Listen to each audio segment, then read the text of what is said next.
Hey, who invited climate action to the party? We did. Hey, I'm Shannon Burns. And I'm Sarah Christie. Together, we host the Earth Day Party podcast, where the guest list is full of climate experts sharing their advice on how we can protect our planet. Everything from avoiding microplastics to sustainable fashion to getting a prescription to spend time in nature. Plus, we hear from David Suzuki. This is a party where everyone is invited. The Earth Day Party podcast on the iHeartRadio app or wherever you listen to your favorite podcasts. This week in gaming with Naomi Kyle. Hello, gaming friends. Welcome back to This Week in Gaming. I'm Naomi Kyle, and this week we're catching up on the lawsuit against Ubisoft, news in video game adaptation world, and Nintendo wants to sell an interactive instruction manual for the Switch 2. We've got all of this week's gaming news. Let's hop right in. The legal battle between Ubisoft and Californian consumers who purchased the online racing game The Crew rages on. It's been a while since I've reported on this story, so let me catch you up to speed. Ubisoft released The Crew in 2014 and shut down servers for the game in 2024, rendering the game unplayable.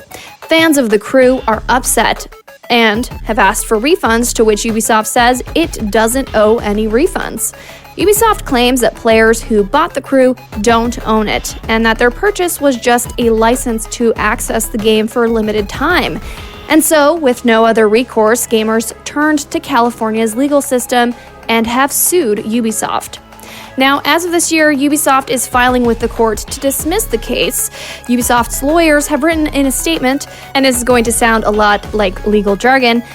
The statement reads, frustrated with Ubisoft's recent decision to retire the game following a notice period delineated on the product's packaging, plaintiffs apply a kitchen sink approach on behalf of a putative class of nationwide customers, alleging 8 causes of action as well as common law fraud and breach of warranty claims. In response, the plaintiffs have amended their complaints against Ubisoft, providing photos of an activation code for The Crew that doesn't expire until the year 2099, suggesting that the game would remain playable until then. Ubisoft has until the end of April to respond to the latest complaints before the court rules on whether to certify the lawsuit against them. We'll have more discussion about this ongoing debate about whether we own games or not with our guests later on in the show. Nintendo's been catching a lot of heat the past few weeks for how they've decided to price the Nintendo Switch 2 and its games. The new console is listed at $630 Canadian, and while there is no official price for Switch 2 games in Canada, many expect that games like Mario Kart World, that is priced at $80 in the US, could cost $110 in Canada. There is one Nintendo Switch 2 game, however, that has generated more sticker shock for gamers than any game before it. Priced at just $10, Nintendo Switch 2 Welcome Tour is being cited by many as a prime example of Nintendo's greed. Cause for the outrage is due to the belief that Nintendo Switch 2 Welcome Tour is little more than an interactive manual, and as such, the game should have been included for free with the console. Jumping in on the Nintendo controversy is former president of Nintendo of America, Reggie Fils-Aimé. But this time, he is siding with the fans. Reggie has been posting clips on social media from a years-old interview with IGN, where he discusses arguing with Shigeru Miyamoto to include games with Nintendo hardware. He notes in the interview that among his greatest achievements is convincing Nintendo to include Wii Sports as a free game for the Nintendo Wii. The quote reads, "In the Americas and in Europe, Wii Sports was packed in with the Wii. It was not in Japan, which created a bit of a test market. It was obvious that in the markets where Wii Sports was packed in, that the Wii became much more of a phenomenon. The practice of including a free game with a video game console is not new, and dates all the way back to the Nintendo Entertainment System that included 2 games, Super Mario Bros. And Duck Hunt. Even modern video game consoles like the PS5 came loaded with a copy of Astro's Playroom, which masterfully demonstrates what Sony's new DualSense controller is capable of. Selling a game that feels like it should come free with the Switch 2 for $10 might backfire. It could hurt the system's success and cause the Switch 2 Welcome Tour to be completely overlooked. We'll have to wait and see what the fans truly think once the Switch launches on June 5th. As I just mentioned, the Switch 2 releases in June, nearly 2 months from this recording. And already, a customer is in line to be the first to get a Switch 2. That's right, the shopper is a content creator who goes by their handle on YouTube, Super Cafe.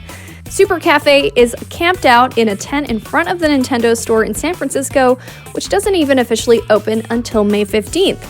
We wish him the best of luck on that long wait until the console releases. And I hope he stays safe out there. 8 years ago, The Legend of Zelda Breath of the Wild released as a launch title for the original Switch, and even as a hybrid release on the Wii U. Breath of the Wild is one of the greatest games in Nintendo's catalog, so it is no wonder that Nintendo wants to release it again on the new Switch. But Nintendo has angered fans once again after deciding that they want to re-release an 8-year-old game for $90. And it doesn't even come complete with the DLC. That's right, if you want the Breath of the Wild DLC for the complete Zelda experience, Nintendo expects you to shell out another $30, putting the cost of Breath of the Wild plus its DLC at a staggering $120. And this is all in American prices too for those in Canada listening. Gamers who already own Breath of the Wild and the DLC on the Switch will only need to pay $10 for the Switch 2 upgrade, which has me thinking, why not do just that? If you're someone who is planning on buying a Switch 2 but you don't own a copy of Breath of the Wild, buy yourself a used copy for Switch and spend some of the money you saved on the Switch 2 upgrade. You'll thank me later. And a lot has been going on in the world of video game adaptations. We finally got an update on the live-action Tomb Raider television series that has been in pre-production for over 6 years, and it turns out it might be bound for the crypt. Back in 2019, Amazon hired Fleabag writer Phoebe Waller-Bridge to write the script for a Tomb Raider show. Since then, the To Be series has gone through 2 writers' rooms and cost tens of millions of dollars in development, and still, there is no script. Yikes. On the flip side, things are going very well in the animation sphere. After streaming on Netflix for just 2 weeks, Devil May Cry has been renewed for a second season. The Devil May Cry anime series is an adaptation of the very popular Devil May Cry games that were released over 20 years ago on the PS2. Much like the game it is adapted from, a Minecraft movie has been raking it in, selling out theaters around the world and amassing more than $500 million globally. The mania for Minecraft, however, has been cause for commotion in the cinema. Chicken Jockey, one of a Minecraft movie's most memeable one-liners, has been a rallying cry for Steves and Alexes everywhere. The meme has even compelled one moviegoer to sneak in a chicken jockey of their own into the theater. No one knows how they got it in there, but a clip on TikTok shows that during the titular chicken jockey moment, the theater erupts. Fans throw concessions, and one fan sits atop another fan's shoulders and hoists a live chicken into the air a la The Lion King. It's fun to take the night off to go watch a movie, especially one as silly as a Minecraft movie. I saw it last night and I had a blast. But try to remember when you go out to catch a movie with friends that you're entering a public space. So I encourage you to let loose and get a little wild, but please leave the popcorn in the bucket and the chickens, wherever the heck you got a chicken from. And now it's time to go over the video games releasing this week. Games out this week. On April 15th, Dive the Depths plunges onto the PC. Lost Records Bloom and Rage Tape 2 rocks the PS5, PC, and Xbox Series X and S. Finding Frankie gets ported over to the PS5 and Xbox Series X and S. Monument Valley 1+2 make the leap from mobile to PS4, PS5, Switch, and Xbox Series X and S. Nico de Rico, The Magical World Director's Cut somersaults onto all platforms. Then on April 17th, Wisdom Academy and Chasmal Fear release exclusively on PC. Bionic Bay teleports onto the PS5 and PC. Gorn 2 slashes onto Steam VR and MetaQuest. Mandragora, Whispers of the Witch Tree, crushes the PS5, PC, Switch, and Xbox Series X and S. Rusty Rabbit and Phantom Breaker The Battlegrounds Ultimate releases on PS5, PC, and Nintendo Switch. Indiana Jones and the Great Circle gets ported from Xbox to the PS5. And on April 18th, Tranquil Isle releases exclusively on PC. Mirage Ignis Fatuus releases on PC and Nintendo Switch. Lunar Remastered Collection releases on all platforms. And finally, on April 21st, we get Fatal Fury City of the Wolves, releasing on PS4, PS5, PC, and Xbox Series X and S. Quest complete. And that's the news for this week, folks. It's now time to chat with our guest. Victor Lucas joins us as we break down the ongoing debate. Do we own our own games? And the future of gaming prices overall. Select game mode. Multiplayer. Hey, Victor. How are you doing? Hello. I'm doing great. Thanks for having me back on. I'm so happy to have you back on to talk about some spicy gaming stuff. The debate is back, but it never really left. Do we own our own games? We don't know, but Ubisoft shut down The Crew. There's a huge lawsuit happening, and now players are requesting. I'm sure they started requesting this way before this lawsuit even happened, but they want refunds. This is a 10-year-old game, maybe 11 at this point. But do you think the players are owed the refunds? Do we ever truly own our games? Like, where's your head at with this whole debate? I think we better start owning our own games. Yes, I think it's incumbent on the video game industry and all the publishers to figure out ways. And maybe this key card thing that Nintendo has been espousing recently, where you can actually sell the downloaded content to somebody else. So you pop in a card into the Switch 2 and it downloads all the assets, but that is also transferable. So you can sell it to a friend, or you can bring it back to a store, and it will always just drag it off of the server. I think the industry and every medium that is out there that's selling movies or TV shows or whatever, if it's in digital form, yes, that should be a lot more than just a license. If we are moving to digital, we should have that same kind of comfort that we actually own what we are paying for. That's different than a subscription service. Everybody's totally aware that things can come off and go back on the service at will. But when it comes to buying the rights to a piece of entertainment, we should feel like we own that and that it stays with you, and it's also transferable. I absolutely firmly believe that. I think that Steam needs to figure that out. I think all the other publishers need to figure that out. They're moving us towards and ushering us towards this idea of digital ownership, in quotes. But I think there's going to be a lot of unhappy customers. And you know what? Ubisoft knew that because they have figured out how to make The Crew 2 offline playable after they turn the servers off. And I have no qualms about not being, forced to keep the multiplayer aspects of these games available forever. That's a lot of money. I understand that. And if the player count dwindles, I can understand companies turning that stuff offline. The maintenance but in terms costs and all that. Yeah. A lot, yeah. But the asset to purchase into a game, and I think that also should include, when you buy assets for a game, like costumes and characters and things like that, companies need to figure out a way to offload that to the consumer so that even if they pull the plug on the multiplayer and the servers running the game, they can play them offline locally forever. All right. Well, let's hope that this lawsuit does help set that precedent. Do you think that it will? I think it will. I think we're moving towards that. I think that there are a lot more important things in the world right now for legislators and lawyers and politicians to be discussing. But we are moving into a digital ownership kind of future. And, honestly, what is the NFT idea? Like, I know that's a dirty, terrible word right now, but the idea of the NFT is that you unlock something that is your asset that you have forever. And I think that, Ready Player One was a story all about that kind of thing as well. Like, you collect things and you possess them and they stay with you across media. I think we're moving towards that. That's what the metaverse is all about as well. Like the idea that, characters can move from project to project. Some pretty cool stuff in that, but it really sort of moves to the idea that we own this stuff when we pay for it. Yeah. It'll be interesting to see how this shakes out for Ubisoft. I think I'm also I'm hopeful that the industry knows that this is an issue and this is something that they've had to face. And, a game like The Crew that, like I said, 11-year-old game feels a little soon to be shutting it down. I feel like people should have a way to continue playing it. So we'll see how this shakes out. Companies aren't going to want to have these lawsuits keep coming up. That's right. They're going to try to figure out a way to keep everybody. They have to try to find a way to keep everybody happy. Yeah. And the thing is, it's always a money issue, right? So this actually leads into my next point about the Nintendo 2, the Nintendo Switch 2. How do we feel about this backlash that Nintendo is getting? A lot of backlash. I got to say, this rollout has been very interesting to watch.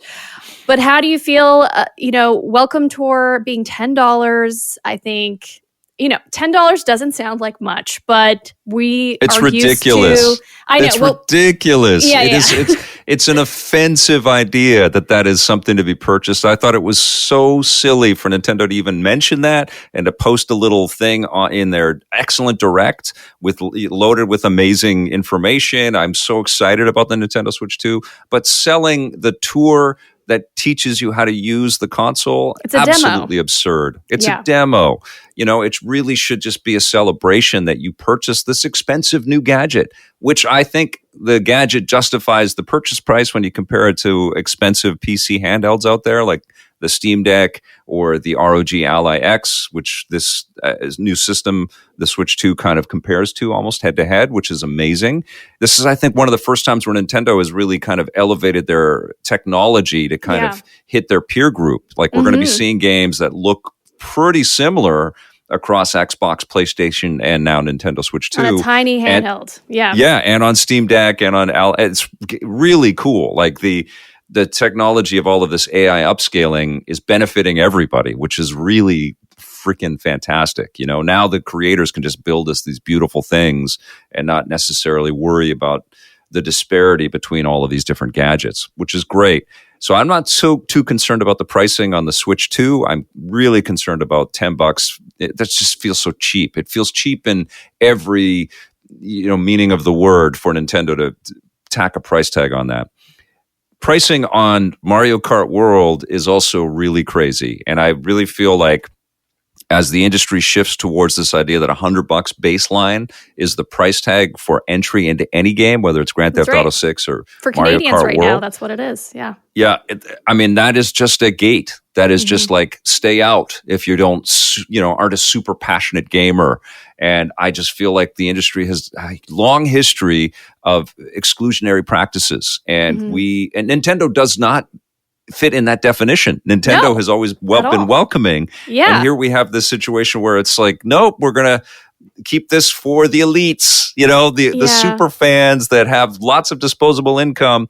And I think that is antithetical to growth. I think that is honestly, you're really forcing people to not have the time, patience, money, income, passion to jump into the pool with everybody. And honestly, that's what the games industry needs more than anything. It really needs players. It needs people to talk about this and communicate about it and to share it and to express it, to grow it and to help it thrive and keep evolving and make games that are cooler, And Mario Kart is one of those bring everybody together type games. People who aren't considered gamers love Mario Kart and they know about it and they play it, Right. And how many people are going to go to a friend's place or a family member's place and play Mario Kart World? So many. On a Switch 2 this holiday.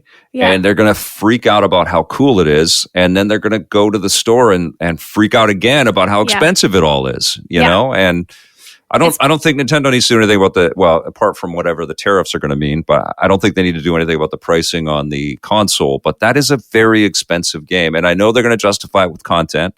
I know they are. Maybe they're going to say there's no season pass. Maybe you're getting everything and we're just going to keep adding to it over the next several years, which is, that's a good, I don't know. I doubt that because I think one of the things that Nintendo always does is they attach value to the work that they do, which I respect. But that's a very big gate for people to pass through. $80 in the States minimum, and more than $100 in Canada. That's a lot of money. Yeah. I mean, $130 for the $90 games. It's pricing people out, Yep. And like we were talking about, the $10 demo welcome tour it just feels like, oh, you're taking more of my money. It just feels like kind of microtransaction-y a little bit. it's like going to a theme park at this point. Yeah, it's very much, it's totally like that. It's like a vacation. Yeah, you really have to resort fees. Yeah. I have to pay for this too now? Yeah, totally. Yeah. Nintendo. I mean, it's so strange to also have Nintendo be the person to do this right out the gate. Because I maybe expected Xbox or PlayStation, because there's been debate about like raising the price of games for a long time, right? They've been kind of, but they did just have a recent $10 bump. Like it used to be 60, then recently 70. I want to say recently, like probably the past 4 years, maybe. And then we have, of course, the issue of inflation not helping. It's just, here's something that I am thinking about, Naomi. I feel like subscription to games is as inevitable as Netflix spending billions and growing more. Yeah. And so maybe this is a way, basically letting consumers know that games cost a lot more money now to make, because they do. Maybe they will sort of shift a little bit as AI is employed a little bit more, although Nintendo has been pretty vocal about their sort of resistance to go that way. But maybe this is Nintendo kind of sowing the seeds for an inevitable Nintendo premium subscription model like PlayStation and Xbox have. Yeah. And yes, I feel like the other like everybody has tried to find a way to monetize all aspects of the industry. They have to. It's a business. But these subscription services for PlayStation and for Xbox are pretty compelling. Like they're very consumer friendly, and it's not that much money when you equate how expensive the individual games are. And if Nintendo is dipping their toe into that pool, I hadn't thought about that until right now. But if they are inevitably moving towards that, maybe these expensive games and training people to understand how individually these games can cost a lot of money, maybe they'll get more people to pick up whatever their NSO premium service might end up being down the road. But as it stands, their classic NSO stuff is pretty compelling, and I'm looking forward to playing GameCube games on the Nintendo Switch too. That's very cool. Yeah. So there's some cool things, exciting things coming for Nintendo. But I agree that, as we go, we'll see what Nintendo, they're setting a new precedence, and I think they're going to have to, maybe shift. And if it is a subscription thing, we'll have to see what that looks like, right? Their preference, maybe. Interesting. That's what's so great about this business. It never stands still, there's always, launching a console is always weird and hard for whoever's doing it. So we're in that phase right now. There's all of these external situations that are happening too. Yeah. It's never dull. Covering games is never dull. No. And playing these games is never dull either. So true. Well, thank you so much, Victor. So great having you on. Never a dull moment, I will say, when you're on the show. Have a good rest of your week, and thanks again. Thank you. See you soon. See ya. Victor Lucas is founder and host of The Electric Playground. You can follow him on Twitter at Victor_Lucas. Flawless victory! Continue! And that's this week in gaming. I'm your host, Naomi Kyle, and I had such a blast bringing you the news. Shout out to my co-writer, Josh Seaman. Make sure to follow me on social media at Naomi Kyle. And from all of us here at This Week in Gaming, we wish you a gaming-filled week. We'll see you same time, same place. Talk to you later. This Week in Gaming is an iHeartRadio Canada podcast. Subscribe to this podcast on iHeartRadio or wherever you get your podcasts. Download the iHeartRadio app for more podcasts just like these. Hey, who invited climate action to the party? We did. Hey, I'm Shannon Burns. And I'm Sarah Christie. Together, we host the Earth Day Party podcast, where the guest list is full of climate experts sharing their advice on how we can protect our planet. Everything from avoiding microplastics to sustainable fashion to getting a prescription to spend time in nature. Plus, we hear from David Suzuki. This is a party where everyone is invited. The Earth Day Party podcast on the iHeartRadio app or wherever you listen to your favorite podcasts.